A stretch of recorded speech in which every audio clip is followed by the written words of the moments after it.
American people know that this stuff does not add up. But right now, Joe Biden is still kind of sitting pretty because people around him are calling him the president-elect of the United States. Now, he is not the president-elect of the United States, but he probably feels pretty good right now because people are calling him that. But I think he knows, and certainly we all know, that he's not very sharp, not a great speaker.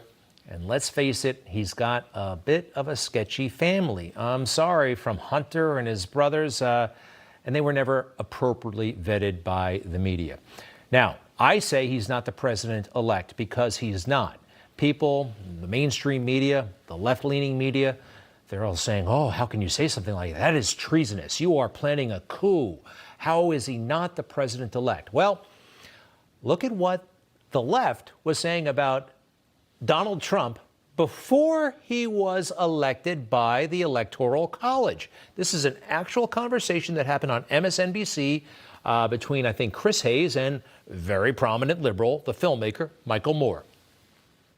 Because of a fundamental, they think, threat to liberal democracy, that electors should be persuaded and pressured on Monday to part with what their pledge is and vote against Donald Trump. Yes, they absolutely should do that. Absolutely. I believe right now that there are electors. They only need 38 of them who have a conscience or who are worried about a man who won't attend the daily security briefings. And then Michael Moore went through all the reasons why he didn't like Donald Trump. Basically, they found him detestable. Regarding Joe Biden, I don't find him detestable. I just disagree with him on everything, and I find him pretty lame. I find him lame. But he allegedly has cheated, and this needs to be looked into. And yes, these electors, some of them will have the power to vote for the other guy. A lot of this stuff has not been sufficiently aired because there's essentially a media blackout on these very real issues. But they just want to look the other way and get on with it because most of them just hate Donald Trump. But we got a little special table set up for Joe's Thanksgiving and all the people he should be thankful for. You see big media, you see Chris Wallace, and the guy right next to him, that's President Xi of China. Look, I'm sorry, but COVID, it has helped this candidate, Joe Biden. It really did. It helped him. But before I get to that, let's get to when Joe Biden admitted to the world that something would not be right with this election. We have put together, I think, the most extensive and inclusive voter fraud organization in the history of American politics. How many excuses are the mainstream media going to make for this guy? I think sometimes he's begging to be found out, and the media ought to do its job and start digging. At least a little bit of curiosity. That wasn't a gaffe. I think it was a Freudian slip. I really do. Or they say a gaffe is what, the inadvertent telling of truth in Washington, D.C.? Maybe it's that. All right, back to his Thanksgiving table. We told you about big media on his side. We told you about who else? We've got Hunter doing his thing. And yes, President Xi. Look, it is the China virus. It came from China. And if it had not happened, I don't think Joe would be in this position where he is arguably the president-elect. He can make that argument. I don't accept it. Now, why is it so key, or why was it so key? Number one, it kept Joe off the campaign trail, and he had an excuse to stay in the basement. Now, we all know at this point, we've seen Joe. He could not have withstood the rigors of a traditional presidential campaign, where you got to go out and meet people and not do an interview with a teleprompter in front of you. Joe Biden never could have withstood a traditional campaign. COVID helped him big time in this respect. What else about COVID? It provided a rationale for this mail-in voting program, right? That some states never had before. So they had to jump through hoops, create some complex systems that were, I believe, and a lot of other people believe, these systems were cheatable. And you know who else thinks that? Former President Jimmy Carter. They poo-poo this, they minimize what he said in 2006, or 2005. This is a big deal, a bipartisan commission, and let's take it full, if you will. They're talking about mail-in voting. It raises concerns about privacy as citizens voting at home may come under pressure to vote for certain candidates, and it increases the risk of fraud. That is a pretty big deal, and it's right there in black and white. And they just say, oh, that was a long time ago. Everything's been fixed. No, it hasn't been. All right, what else about COVID? Well, it gave Democrats a license to lie. I'm serious here. A license to say anything that Donald Trump did was not sufficient. You know, in an election year, there's nothing the incumbent can do that's good enough if you're running against an incumbent, all right? Everything that happens is political, and you're going to use everything against him. Rahm Emanuel is a big shot in the Democratic Party. He was Barack Obama's chief of staff, a congressman, mayor of Chicago. He gets highly paid by the mainstream media. He famously once said, never let a crisis go to waste. Kind of interesting. They had a plan from the get-go to exploit this thing. Now, this is from, I think, February, before we had the lockdowns, but people were talking about him. He's on the This Week with George Stephanopoulos show, and he's talking about what would happen to Donald Trump if this country goes into lockdown. Listen. He is not going to be able to have his rallies, and it is going to psychologically, the office is isolating enough, and his inability to get the admiration, the adulation from that crowd is going to psychologically torment him, and his isolation is going to get more intense, and his tweets are going to get more vicious. Okay. I want to show you that again, though, in slow motion with the sound off. He's talking about shutting down the entire country. And look at how gleeful he is, huh?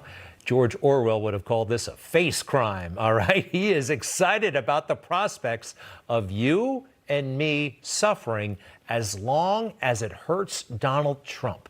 That's the Democratic Party leadership right now.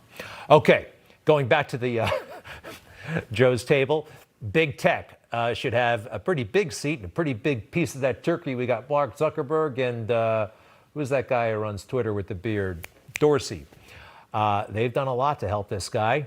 Twitter, they kept that big New York Post story, the one that broke the news about Hunter Biden's laptop, all of those emails. They censored that story. They kept it off of their platform. I think we have a headline from back then.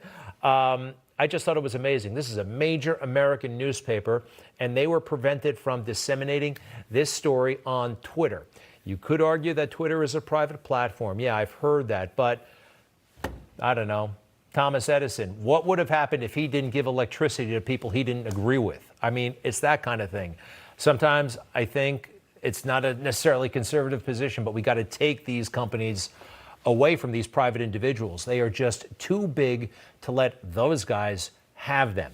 Also, Lieutenant Boblinski, remember this guy? You probably don't. He had a big story to tell about Joe Biden, Hunter Biden. He met with these guys. He worked with Hunter. He got the shaft, and he got the shaft all over again when he told his story, and they did everything they could, big media, to brush it aside. Joe Biden at a public debate referencing Russian disinformation when he knows he sat face to face with me, that I was traveled around the world with his son and his brother. To say that and associate that with my name is absolutely disgusting to me. Passionate guy, a legit guy. And what did the big media do? Big tech, mainstream media? They just ignored him. Instead of tackling the issues like I did when Mary Trump wrote that stupid book, I read it and I went through it and I debunked it. They just ignored him. That's how they do it. They wouldn't even ask Joe Biden about this email from Hunter's laptop. They wouldn't even ask him, hey, is this Hunter's laptop or not? Would you say that? They never asked him. This is a very interesting email from a Burisma official who is thanking Hunter for setting up a meeting with his father, who was then the vice president. And guess what? The Biden campaign wouldn't officially deny it. They said it wasn't on his official schedule, so that means he could have met him off hours. This thing should have been driven home. They should have pounded away and pounded away. But like everything else regarding Joe, they just pretty much blew it off. All right, who else is at that table? Chris Wallace. I picked him because he does represent the mainstream media, giving Joe Biden break after break, and in Chris's case, really protecting him. I'll get to Chris in a moment. These are some lower level journalists, some from CBS, but look at how nicely they treated Joe Biden back in the summer. This is like one of the 3 press conferences he had all year long. And this gives you a real idea of what happened. Hear these remarks, suckers, losers, recoiling from amputees. What does it tell you about President Trump's soul and the life he leads? I wonder if you worry that this kind of language that comes from the President of the United States could deter some Americans who are tuning into him to not wear masks. I mean, just please tell us how much, a threat Donald Trump is to the country. It was one question like that after the next. They are totally in the tank. Including Chris Wallace, who, I don't know, was just trying to trip up Donald Trump at that debate and do whatever he could to defend Joe Biden. Any issues about Burisma, any issues about, Joe, and there are plenty, he just said, nope, we don't have time for that. Through this, I think the American people would rather hear about more substantial subjects. Well, as the moderator, sir, I'm going to make a judgment call here. Gets $3.5 million from the mayor of Moscow. Let's talk about not true. Gentlemen, that report is totally discredited. Mitt Romney on that committee said it wasn't worth taxpayers' money, that report. It was written for political reasons. I'd like to talk about climate change. So would I. Okay. Climate change. How many tables across America are we talking about climate change? I'm more intrigued, and I really thought that was an opportunity to find out. Look, maybe Joe has been unfairly maligned, but the question should have been posed by him. And Chris Wallace, the fake news's favorite, didn't even bother. He has that little respect for all of us. What else has the fake news done?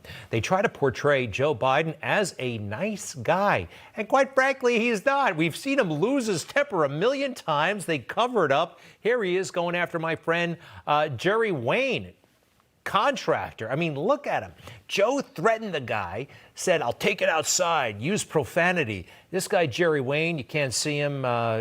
He's got a beard, wearing the hat. He showed more class, more dignity than a former 2-term vice president of the United States. They're having a debate about guns. Jerry Wayne knew about 10 times more than Joe ever will. Just something else. They also cover up, of course, for the China business dealings that Hunter Biden. I mean, look, he got off of Air Force Two. We all saw it. Anybody who raises questions about this say, it's been debunked. It's all been debunked. It has not been debunked. They haven't even started asking the questions to mainstream media. They just have protected him from day one because they hate the president. I think that's what it is. And it's really just personal. I mean, it's not substance. It's not policy. It's personal. All right. Who else is at that table that Joe needs to thank? I'm kind of running out of time here. Barack Obama. Look at him getting ready to dig in. Okay. Barack Obama did help Joe during the campaign. I don't know if Barack would actually take the phone call because lately he's really into himself. I mean, with the book and all these interviews he does where it's just, again, all about him. Watch this. Grace that some people have to sort of move through the world in a way that shows a comfort in their own skin. They make others feel better. They seem to appreciate the world around them, and so we see a grace in them. What are you talking about? I mean, In Style magazine not only had this ridiculously pompous picture, but they asked him, how do you define grace? And he basically, I think, tried to describe himself and how he acts and how people respond to him. What a piece of work. All right. So Joe Biden, who is not the president-elect, does probably feel pretty thankful right now. But, Joe, you don't have it made. You don't have it clinched because even though you got all those people around your table and buying what you're selling, most people aren't. This is one of my favorites, Mr. Cameron. He's from Kentucky. He's the attorney general there. And he spoke some blunt truth about Joe at the Republican National Convention this summer.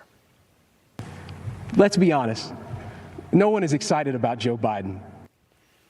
That's the key problem for Joe. No one is excited about Joe Biden. They're really excited on the left about hating Donald Trump, but They're not excited for Joe Biden.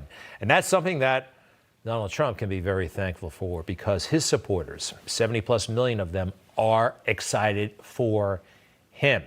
They like him. They like what he's done for this country. And most of us suspect that this election was not free and it was not fair. And it's not over. Newsmax TV is now America's fastest growing cable news channel. We give you the real news you need. So subscribe to our YouTube channel and give us a thumbs up. If you like this video, share it with your friends. Newsmax TV streams live on YouTube for free. Newsmax TV, real news for real people.